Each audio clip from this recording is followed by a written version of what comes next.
one was ever supposed to know this. Not really. The story was buried under 100 years of silence, then another 100 of shame. It was hidden for over 2 centuries, until now. It begins not with a monster, but with a boy on an auction block in the suffocating heat of a Charleston summer, a boy no one wanted. He was soft and plump, an oddity in a world of sharp edges and hollowed-out hunger. His flesh, too pale, seemed to hold the light in a sickly way, and his eyes, they were the color of a washed-out sky, holding nothing and everything. The auctioneer called him Samuel, but the name was a lie, a placeholder for property. He tried to start the bidding at $20. Silence. The humidity was a living thing, pressing down on the crowd, their sweat and their judgment mingling in the air. $15, nothing. 10, a nervous cough from the back. How did a story this grotesque, this deliberate, simply vanish from history? What were we never meant to know about the woman who finally raised her hand, not with a fan, but with a single gloved finger, and bought the boy for the price of a cheap bottle of wine? She didn't see a curse or bad luck or a chubby, useless child.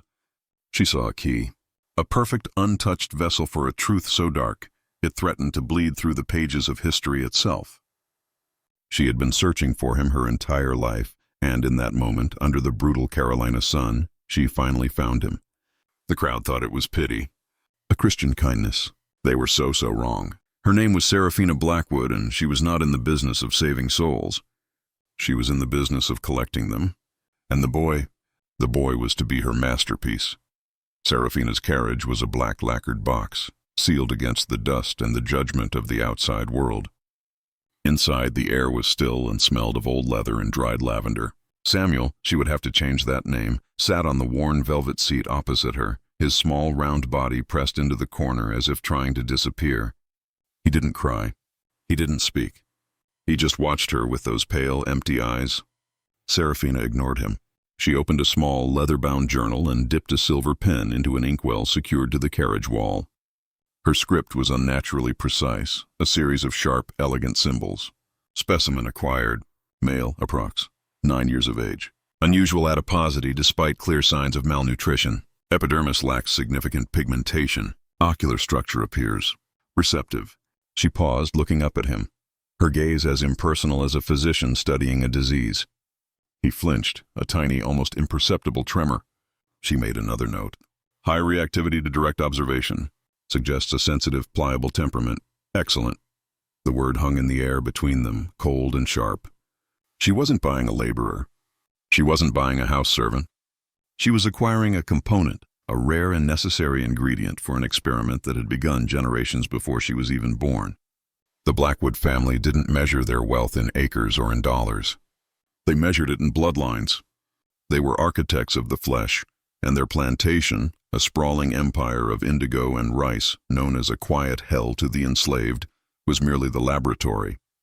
Its true name, the one whispered only behind closed doors, was the Crucible, and Samuel, the chubby, unwanted boy, was about to be placed directly into the heart of its flame. He had no idea where he was going. He only knew the silence in that carriage was louder and more terrifying than any scream he had ever heard. The flesh is a temporary garment. Seraphina's father used to whisper to her in the cavernous library of their ancestral home, his finger tracing the gilded lines of a book bound in something that wasn't leather, but blood. Blood is a river of memory. Control the river, and you control time itself. This was the foundational myth of the Blackwood dynasty, a whispered heresy passed down from father to daughter, mother to son. They were not merely plantation owners.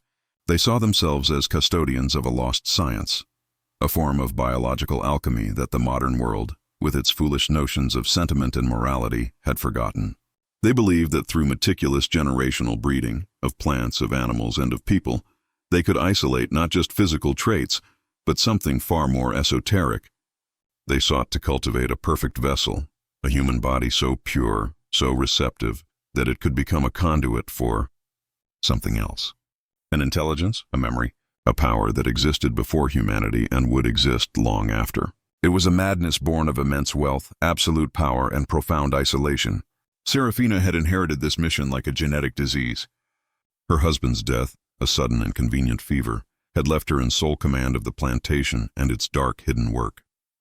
For years she had followed the old family ledgers, arranging pairings, documenting births, and disposing of failures with chilling efficiency. But the ledgers all spoke of a final necessary component, a blank slate, a subject with no strong ancestral traits, a body that was unwritten. This was why she had scoured the auctions for years, searching for the anomaly, the outcast. An albino child was a genetic whisper, a recessive trait that signified a dilution of dominant blood. But a plump one? That was the true prize. In her twisted philosophy, his excess flesh was a sign of receptivity, a physical manifestation of a spirit that did not resist, that did not burn away its own substance with will or defiance. It was a body designed to store, to hold, to become. The main house at Blackwood Manor was a grand Gothic illusion, designed to impress visitors and distract from the estate's true purpose. The real work happened a mile deep in the cypress swamp, accessible only by a single unmarked road that was swallowed by the trees. Here, a collection of stark, windowless buildings stood in a perfect geometric arrangement, their whitewashed walls looking strangely clean against the backdrop of rot and decay. This was the Crucible. Marcus, the driver, stopped the carriage before the largest of the buildings and did not turn around. His silence was a wall, a carefully constructed defense against the things he was forced to see. Seraphina stepped out, her black silk dress making no sound, and beckoned for the boy to follow.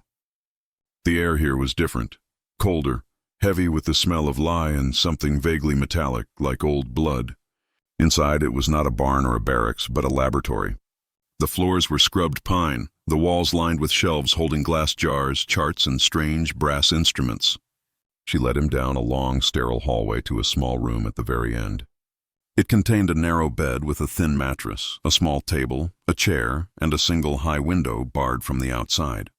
"This is your space now," she said, her voice echoing slightly in the silence. "You will be kept clean. You will be fed well. Your body is a temple, and we will treat it as such." She ran a gloved finger along his soft jawline. "In return, you will be obedient." He finally looked at her, truly looked at her, and for the first time she saw a flicker of something behind the emptiness. It was pure, unadulterated terror. He understood on some primal level that this was not a home.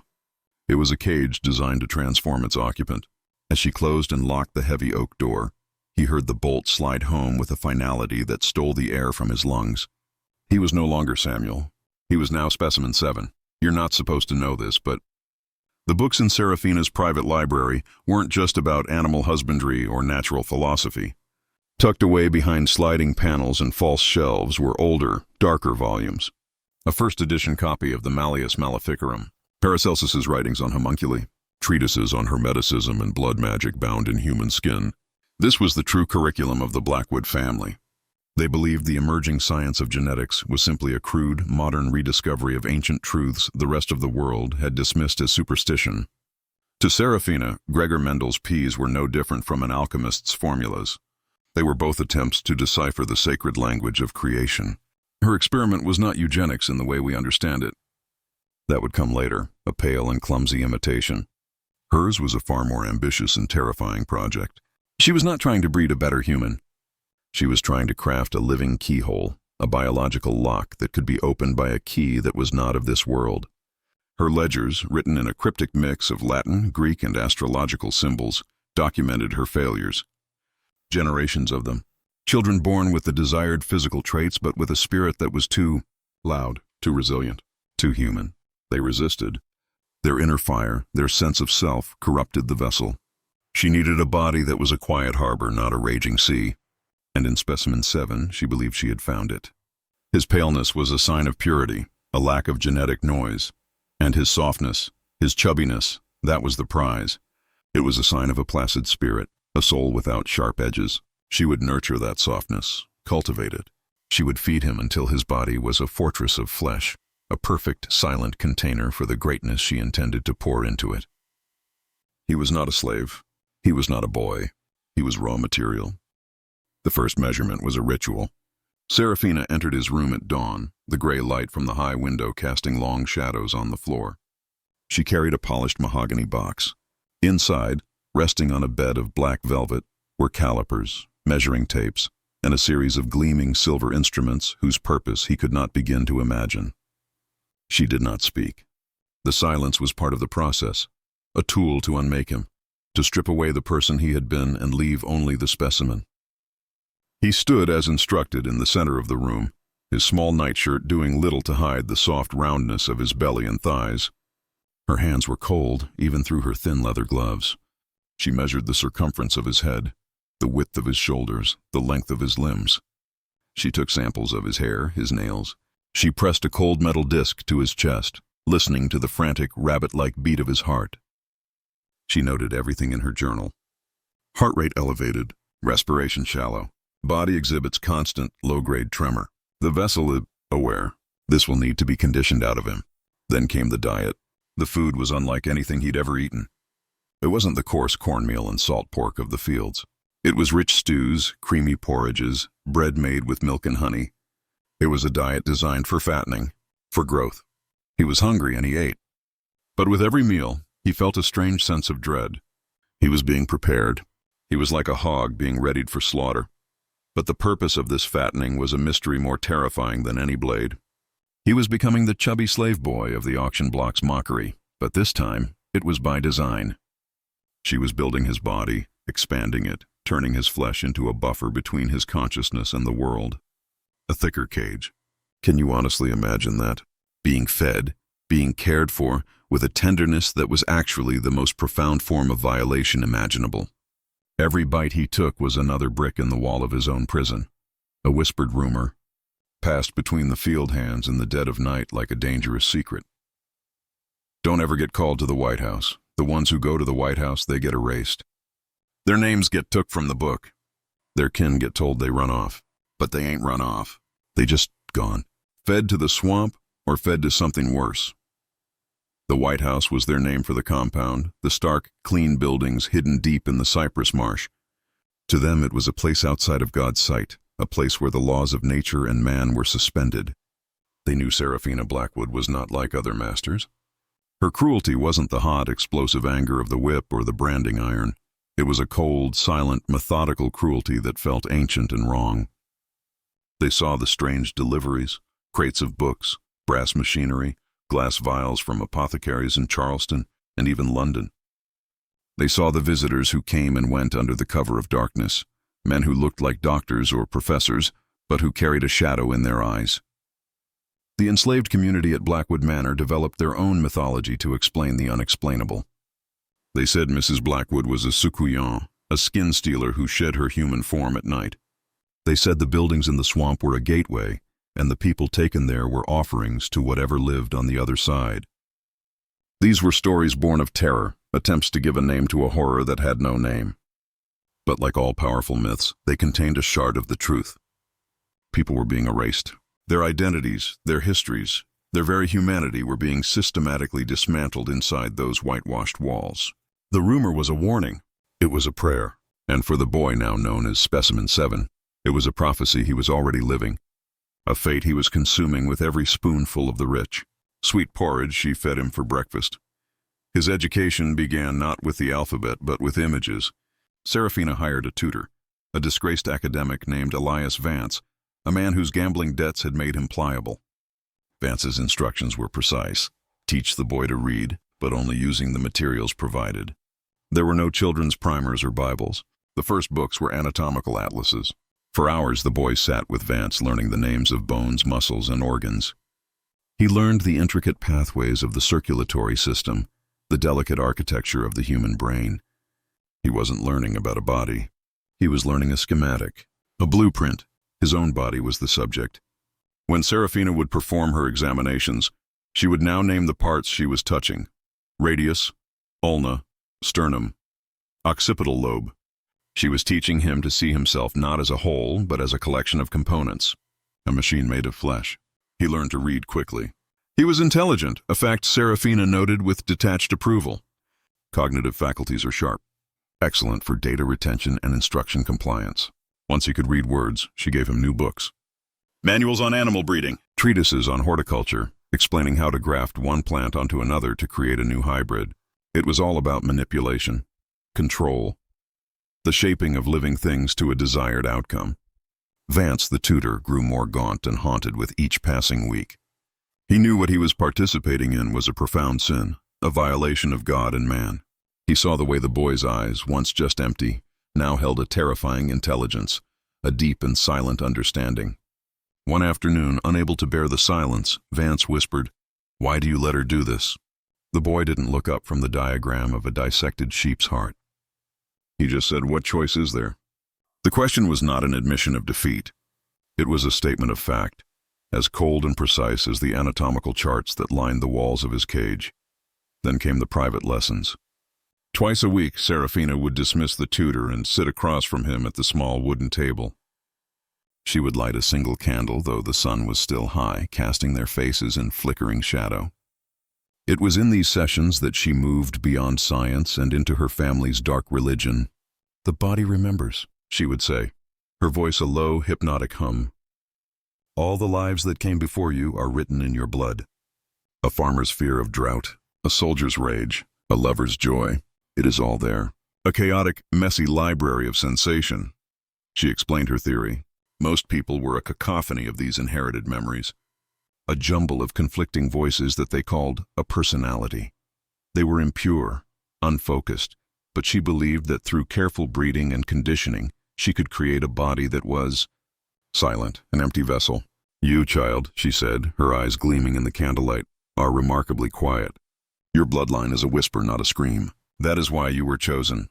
She brought out charts, not of horses or plants, but of human lineage, her own family tree, mapped with unnerving detail.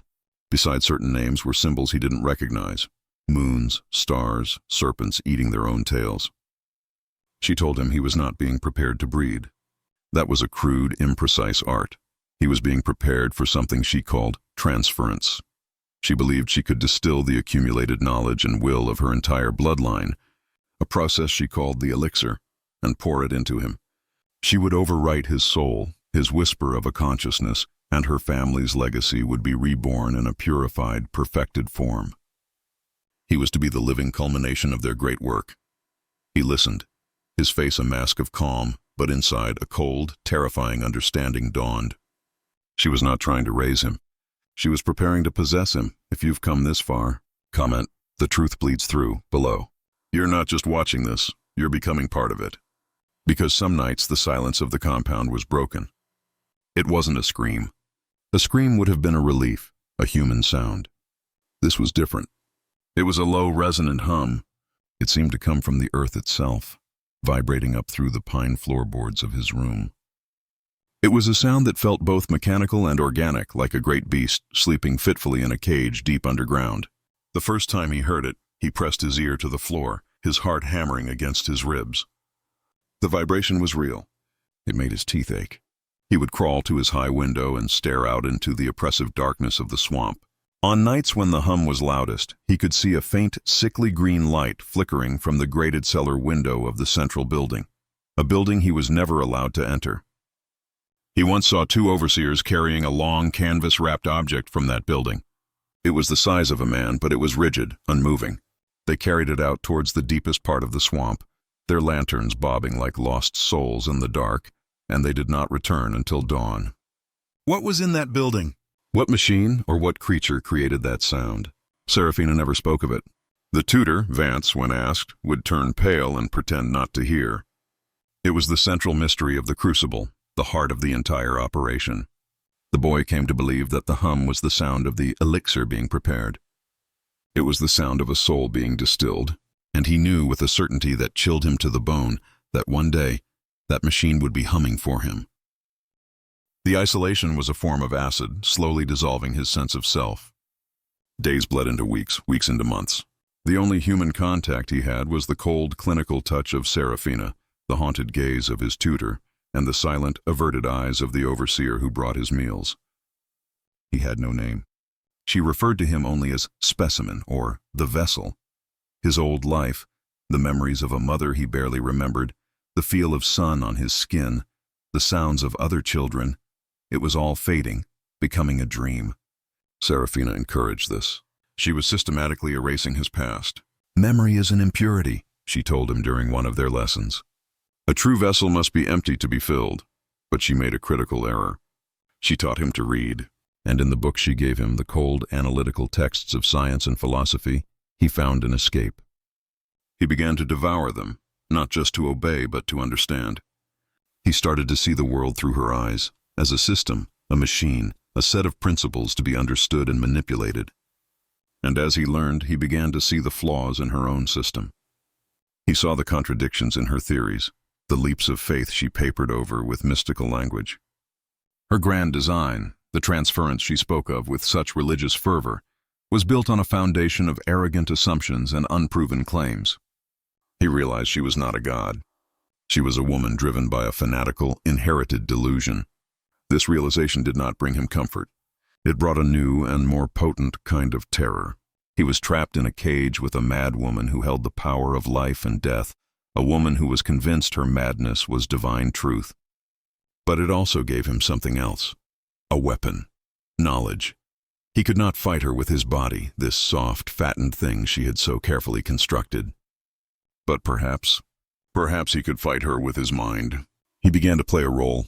He became the perfect specimen, placid, obedient, receptive. But behind his pale, empty eyes, a new consciousness was taking shape.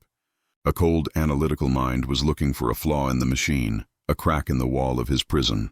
The unwilling vessel corrupts the work. Its fear becomes a poison, its doubt a crack in the crucible. Only through perfect submission is the quintessence achieved. He found the quote in one of her father's journals, a slim volume bound in snakeskin that she had left on his table by mistake. It was a single line of handwritten text, a note in the margin next to a complex alchemical diagram. And it was the first glimmer of hope he'd had in years. Unwilling vessel. Perfect submission. She believed his placid nature, his softness, made him the perfect subject. She mistook his terror for compliance. She saw his obedience as submission. But what if he could fake it? What if he could give her the perfect illusion of submission while harboring a core of unwillingness so deep and so secret that it would act as the very poison her father had warned against? It was a dangerous, almost suicidal idea. If she detected his resistance, his punishment would be unimaginable. But the alternative was annihilation, the overwriting of his soul. It was a choice between a slim chance of survival and the certainty of oblivion. He began his own experiment. He started subtly, controlling his breathing during her examinations, keeping his heart rate steady through sheer force of will. He would meditate on feelings of defiance and hatred while presenting her with a face of perfect, placid calm. He answered her philosophical questions with the answers he knew she wanted, quoting her own twisted texts back to her, all while his mind was dissecting her arguments, searching for weaknesses. He was learning to lie with his own biology. He was turning her science against her. He didn't know if it would work. He didn't know if a spiritual poison was a real thing or just another part of her family's madness. But for the first time since arriving at that hellish place, he was no longer just a victim. He was a saboteur. He started to see the others. Not clearly, but in glimpses. A flash of a face in a passing wagon. A figure being hurried between buildings in the dead of night. They were all like him in a way, anomalies. A girl with eyes of two different colors. A man of immense height, so tall he had to stoop to enter a doorway. A pair of twins who were said to speak a language only they understood. They were her collection of rare human editions, sourced from auctions and remote plantations, each one chosen for a specific, unique trait. He pieced together their stories from the whispers of the tutor, Vance, who sometimes drank too much from a silver flask and let his guilt spill out in broken sentences. He learned they were not being bred. They were being harvested. Seraphina believed each unique human trait carried a specific energetic signature. She was trying to isolate these signatures, to distill them, just as she was trying to distill her own family's legacy. The others were not vessels. They were ingredients. They were the spices and herbs she intended to add to the elixir before it was poured into him. He was the main course, but they were essential components of the recipe.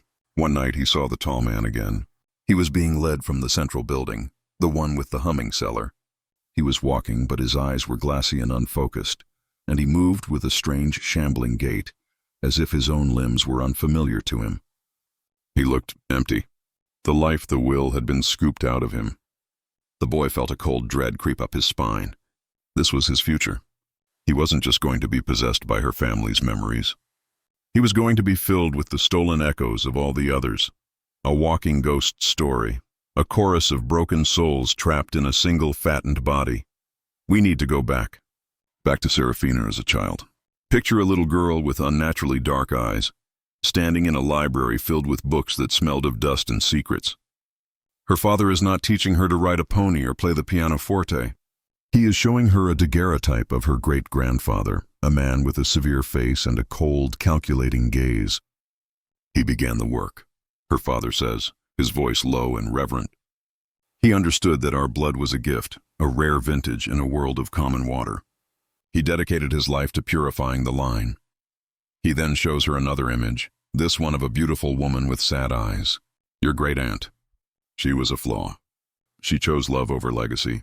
She married an outsider, diluted the blood, and brought shame upon us all. She had to be pruned from the family tree. This was Seraphina's childhood. It was a constant lesson in purity, legacy, and the necessity of sacrifice. She was taught that sentiment was a weakness, that love was a biological trap, and that their family's great work was more important than any single life. She was not raised. She was forged. When her own arranged marriage produced no children, she saw it not as a personal failure, but as a sign. The bloodline was now so pure, so refined, that it could no longer be propagated through the crude mechanics of normal reproduction. It needed a new method. It needed a vessel. Her obsession was not born of simple cruelty. It was the desperate, fanatical ambition of a woman who believed she was the last guardian of a sacred trust, the final architect of a project that had consumed her ancestors for a century. The boy in the cell wasn't just an experiment to her. He was her last and only hope for immortality. Can you imagine the weight of that? The crushing burden of a legacy built on madness. It doesn't excuse her actions, but it makes the horror deeper, more intimate. His arrival shattered the grim equilibrium of the Crucible. Dr. Alistair Finch was a man of science, or so he claimed. He was a physician from Philadelphia, a proponent of the new and fashionable theories of phrenology and hereditary science. He had heard whispers of Seraphina's private research through a network of discreet academics who explored the fringes of moral acceptability. He wrote to her, his letter a delicate dance of flattery and intellectual probing, and she, seeing the potential value of a collaborator with medical credentials, granted him an invitation. Finch was ambitious. He saw in Seraphina's vast resources a shortcut to the fame and recognition he craved. He arrived with an air of professional detachment, ready to observe her breeding program. What she showed him instead shook him to his core. She didn't just show him the ledgers. She showed him the library of forbidden books. She didn't just speak of heredity. She spoke of transference and alchemy.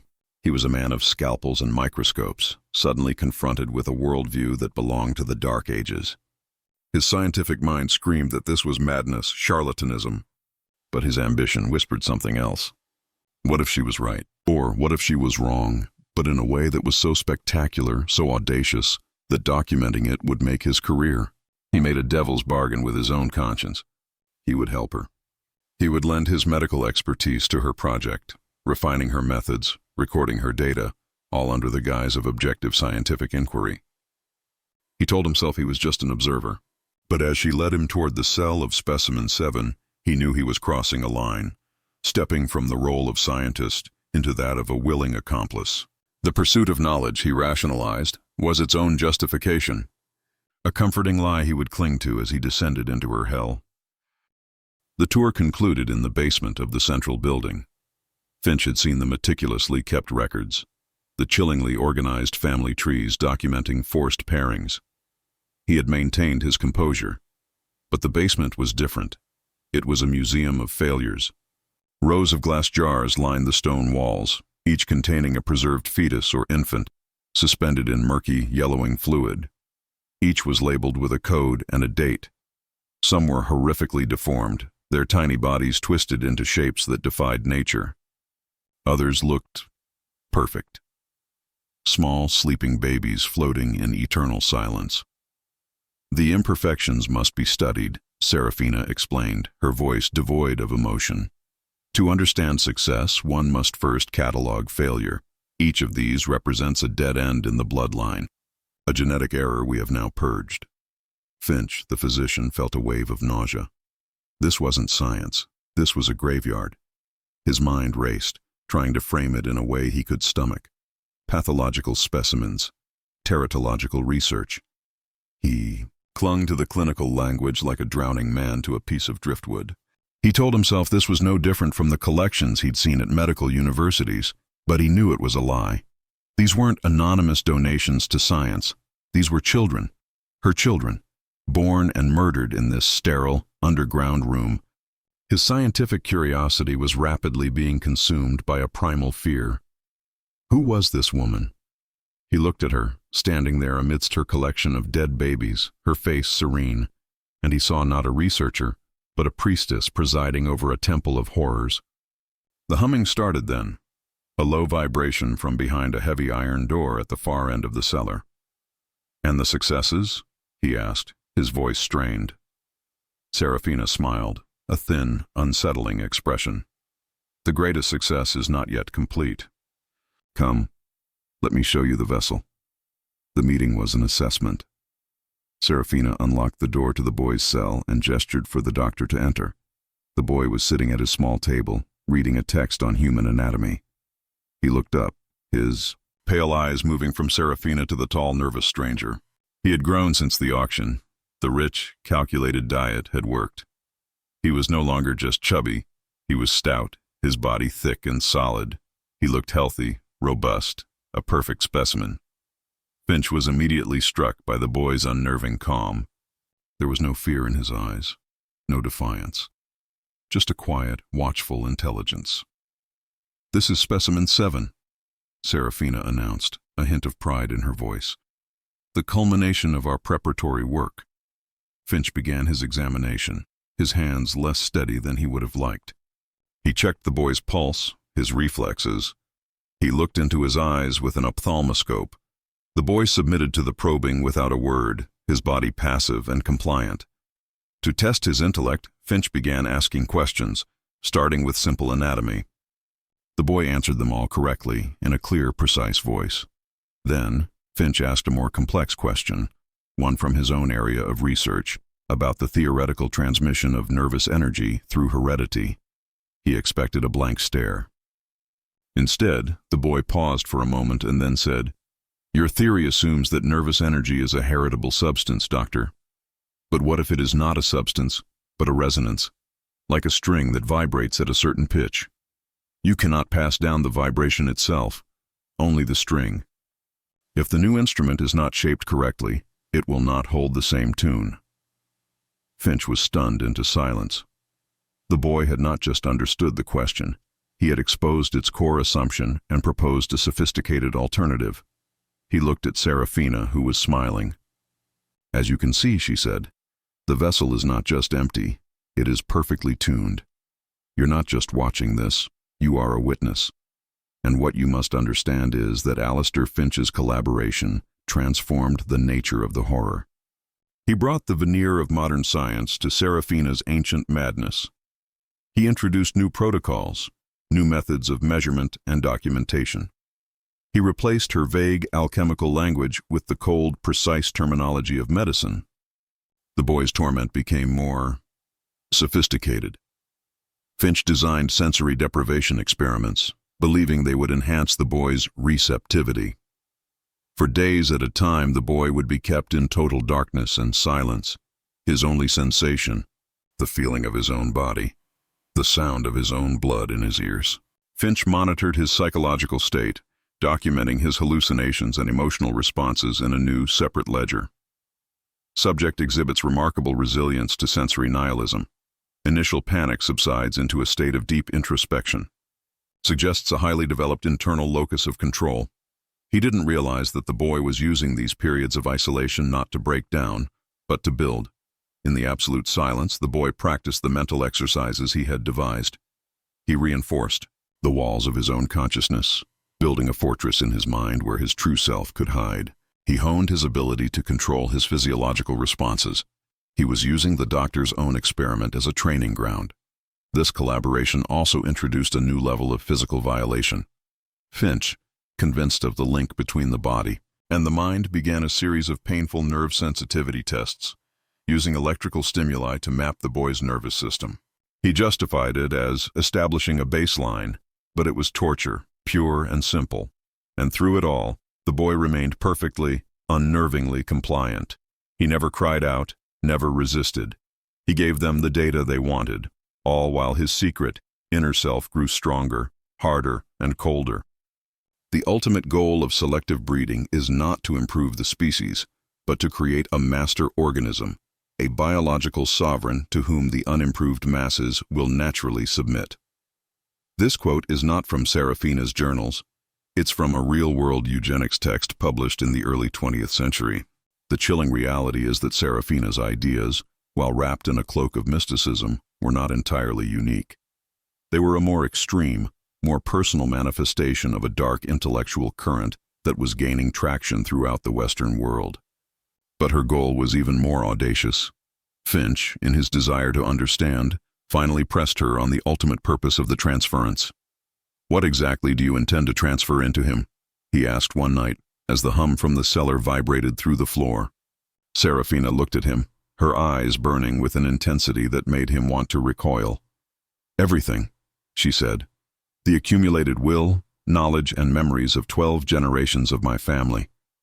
A consciousness forged over 200 years, distilled into its purest form.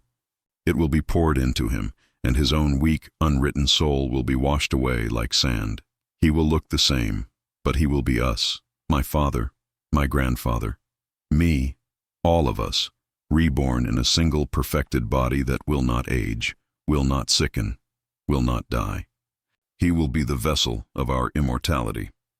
Finch felt the blood drain from his face. This was not about creating a master organism. This was about creating a god, or a demon.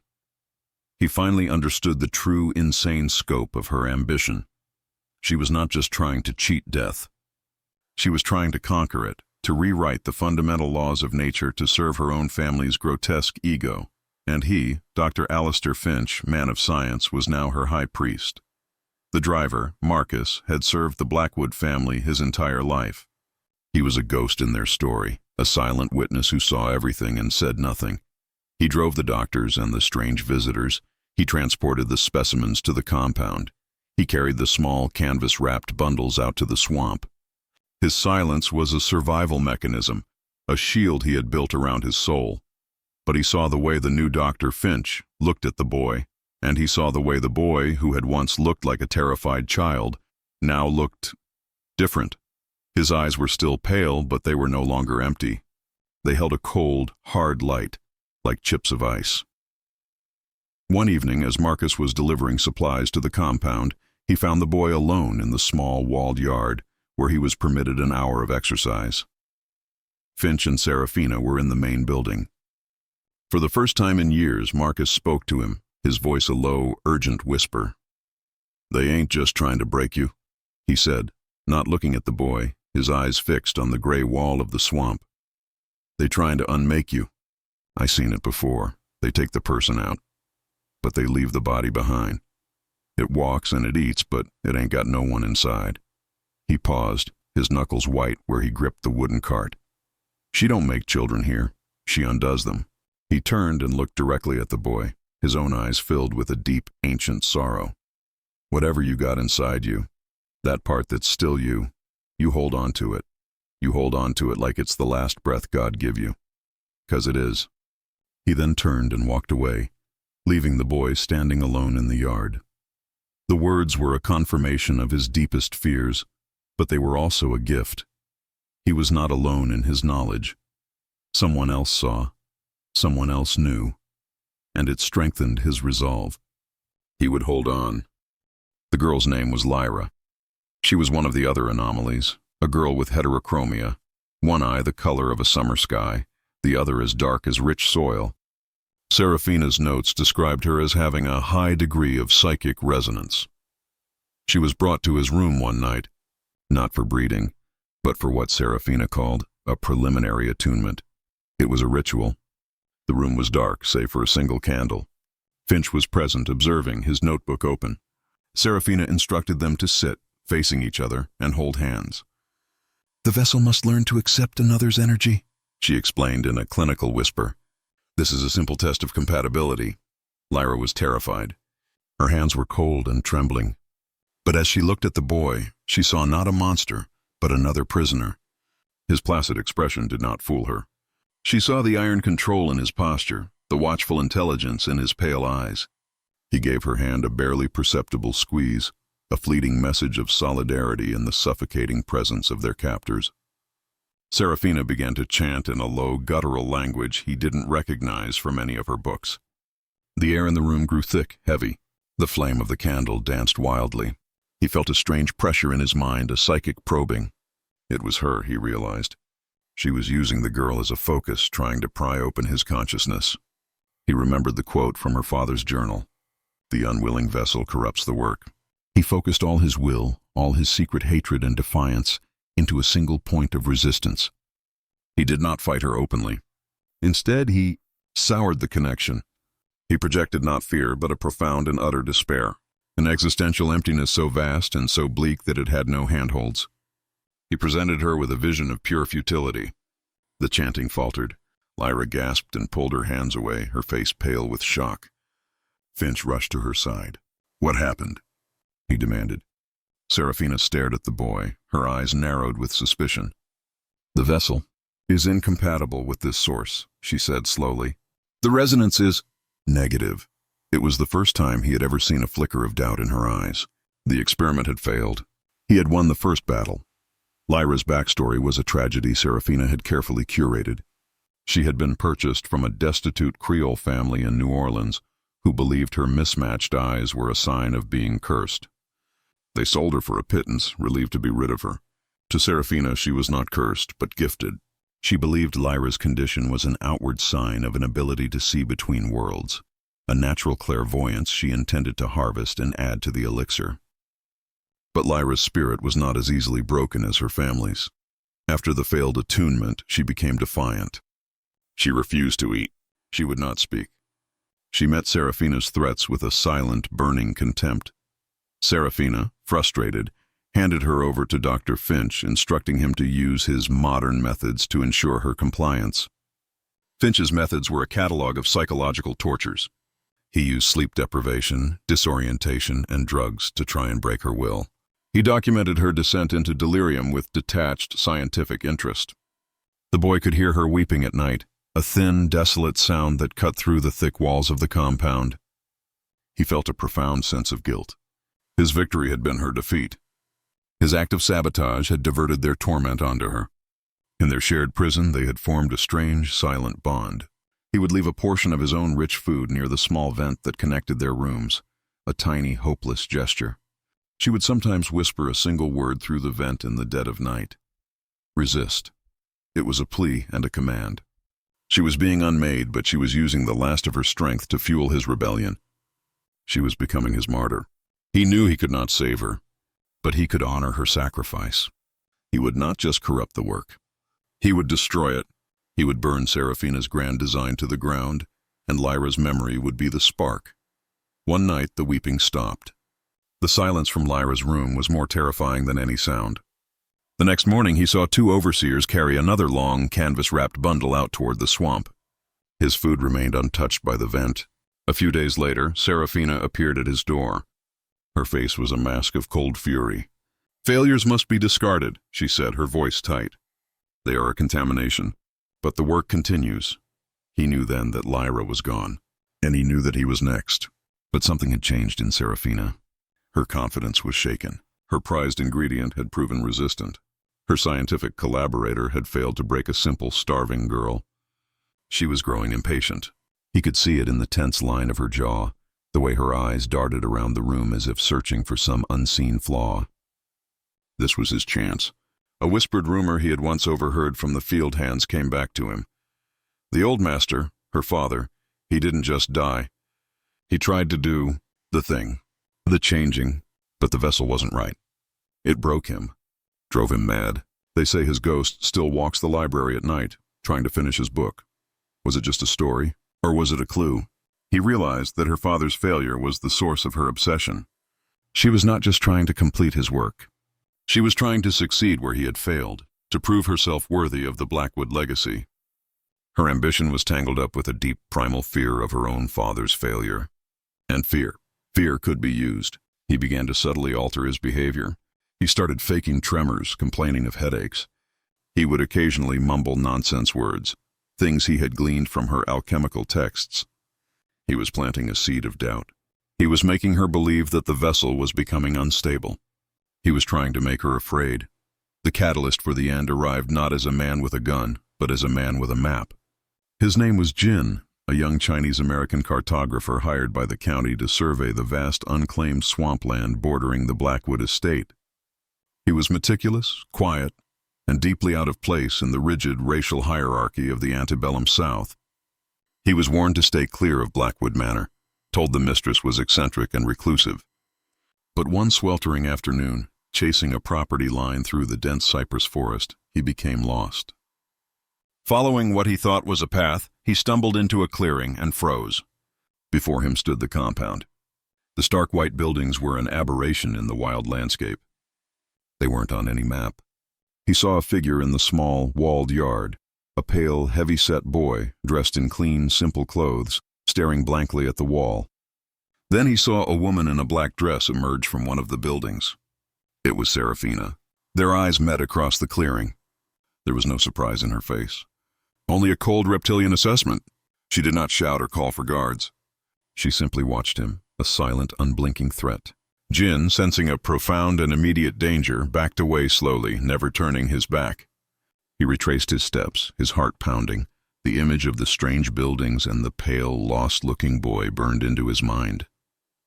He did not know what he had seen, but he knew it was something that was meant to remain hidden. He knew it was something evil. That night, in his small boarding house room, he pulled out a fresh sheet of paper and, from memory, began to draw a map of the place that did not exist. Jin was not a crusader. He was a surveyor, a man of lines and measurements. But what he had seen in that clearing disturbed him on a fundamental level. It was the unnatural order of the place, the sterile geometry set against the chaos of the swamp. It was the look in the boy's eyes. He couldn't shake the feeling that he had stumbled upon a private kingdom, a place that operated under its own set of monstrous laws. He tried to dismiss it, to tell himself it was none of his business. But the image haunted his sleep. He began to ask discreet questions in the nearby town. He spoke of being lost in the swamp, mentioning the strange white buildings. The reactions were always the same: a sudden silence, a nervous glance, a quick change of subject. The fear was palpable. The entire community was complicit in a conspiracy of silence, held in place by the Blackwood family's wealth and influence. This only deepened Jin's conviction. Frustrated and with nowhere else to turn, he did the only thing he could think of. He sought out the one group of people who might know the truth and have a reason to speak it: the enslaved. He found his way to a clandestine meeting of the local AME Zion Church, a hub of the Underground Railroad. In a dark, humid church basement, surrounded by wary, distrustful faces, he unrolled his hand-drawn map. He described the buildings, the woman in black, and the pale, chubby boy. A low murmur went through the room. An old man with cataracts clouding his eyes stepped forward. It was Marcus, the driver. He looked at the map, his finger tracing the road he had driven 1,000 times. He looked at the young cartographer, this outsider who had seen the forbidden thing. And after a lifetime of silence, he made a choice. "It's called the Crucible," Marcus said, his voice cracking with disuse. "And you ain't seen the half of it." The raid was not a raid at all. It was a visit. Armed with Marcus's testimony, a harrowing, detailed account of 2 decades of disappearances and horrors, Jin went to the county sheriff. The sheriff, a man named Beauregard, was a pragmatist. He knew the power of the Blackwood name.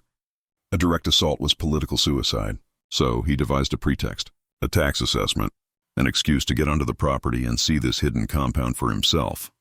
He arrived at Blackwood Manor with Jin and 2 deputies, his face a mask of bureaucratic indifference.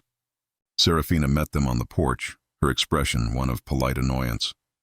She could not refuse a tax assessment without raising suspicion. She played the role of the eccentric widow, dismissing the compound as a failed agricultural experiment, a series of storage barns. But the sheriff insisted on seeing them. As they walked the muddy path into the swamp, the air grew tense. Seraphina's composure began to fray. When the sheriff demanded she unlock the main building, her refusal was sharp, vehement. That was all the confirmation he needed. He had the law on his side. A deputy forced the lock. What they found inside was a scene of methodical madness.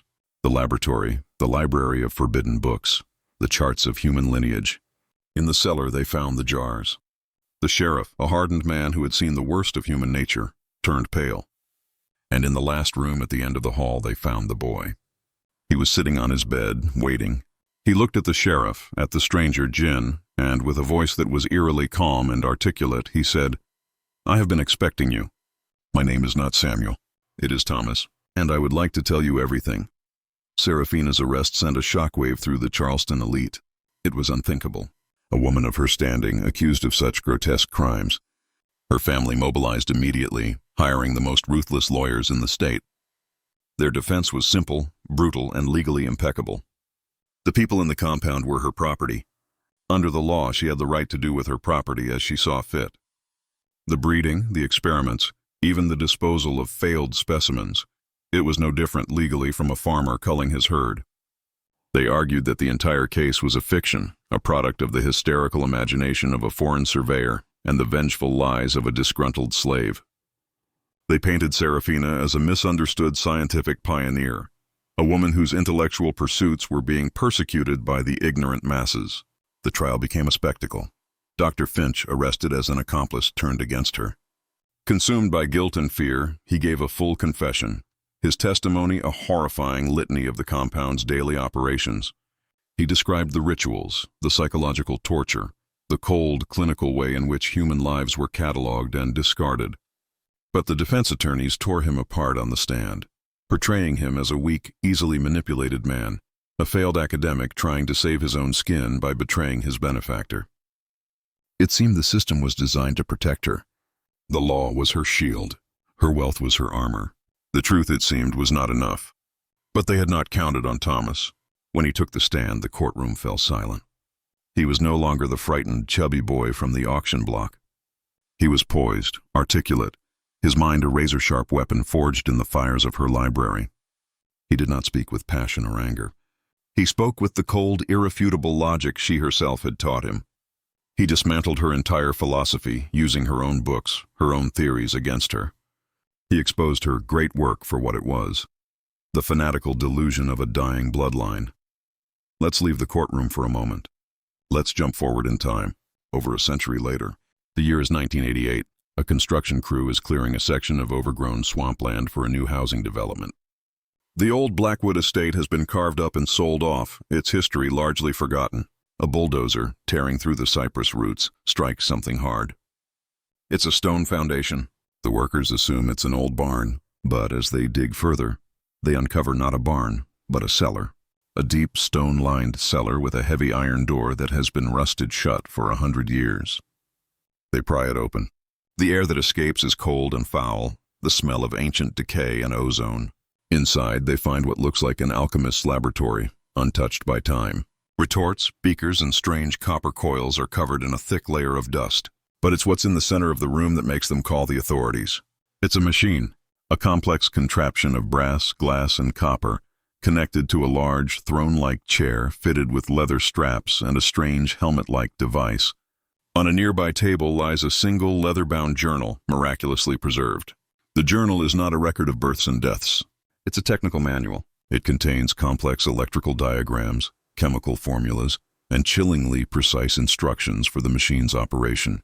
The final chapter is titled, The Protocol for Psychic Transference. It describes, in Seraphina's elegant, meticulous script, how to distill a human consciousness into a liquid state, and how to use the machine to decant that consciousness into a new, prepared vessel. The last page contains a single chilling entry, dated the day before her arrest. The elixir is complete. The vessel is prepared. Tomorrow we achieve immortality. She had been 1 day away. The trial was reaching its climax. Thomas's testimony had swayed public opinion, but the law remained stubbornly on Seraphina's side. The prosecution was losing hope. And then the world intervened. In April of 1861, cannons fired on Fort Sumter. The Civil War had begun. The carefully constructed world of Charleston society, with its laws and its courts, was thrown into chaos. The trial was indefinitely postponed. The judge went off to lead a regiment. The lawyers enlisted. The records were packed away into dusty courthouse basements.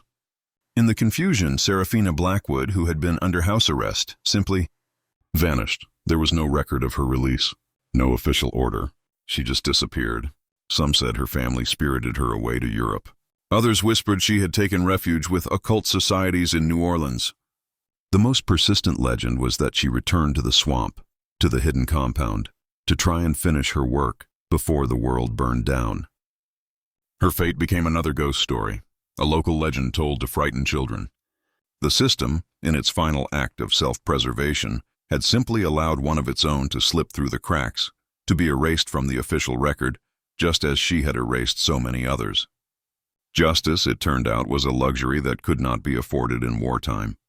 The evil she had unleashed was simply swallowed by a greater, more conventional evil. And the truth of what happened at the Crucible was buried under the rubble of a nation at war with itself.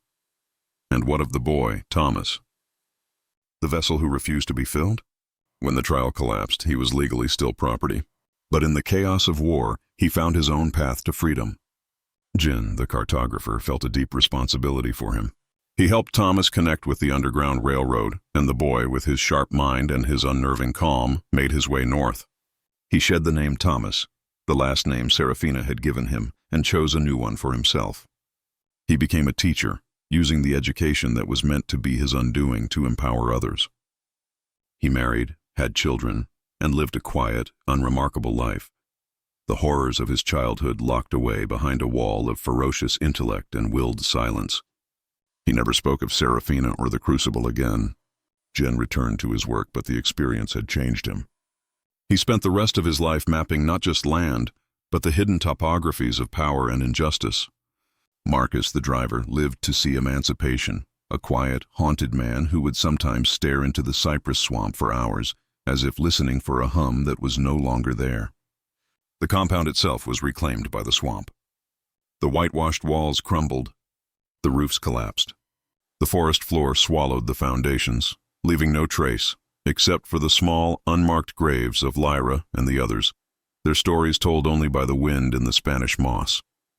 The great work of the Blackwood family had failed. The Crucible was broken. The legacy of madness was finally at an end. Or so it seemed. The truth is, some stories don't end. They just go dormant, waiting for a new voice. The discovery of that cellar, of Seraphina's machine and her final journal, rewrote the history we thought we knew. It proved that her project wasn't just about breeding or even a twisted form of immortality. It was a technological pursuit, a bizarre fusion of alchemy and science aimed at achieving something the world had never seen. The authorities classified the discovery, of course. The official report mentions a strange primitive electrical device. The journal is locked in a vault, deemed too disturbing for public consumption. But the story leaks out, as stories always do. It becomes a whisper on the internet, a footnote in obscure academic papers, a legend among those who hunt for forbidden truths. It raises a terrifying question. Seraphina's family had been working on this for 200 years. They were wealthy, intelligent, and utterly ruthless. Is it possible that she was the only one? That the Blackwood family was the only branch of this dark tree? Or are there others in other hidden places who are still trying to perfect the work? Still searching for the right ingredients, the right knowledge. And the perfect vessel? The hum from the cellar may have stopped at Blackwood Manor, but maybe, if you listen closely on a quiet night, you can still hear it, somewhere out there in the darkness. Faint, and getting closer. Now you know.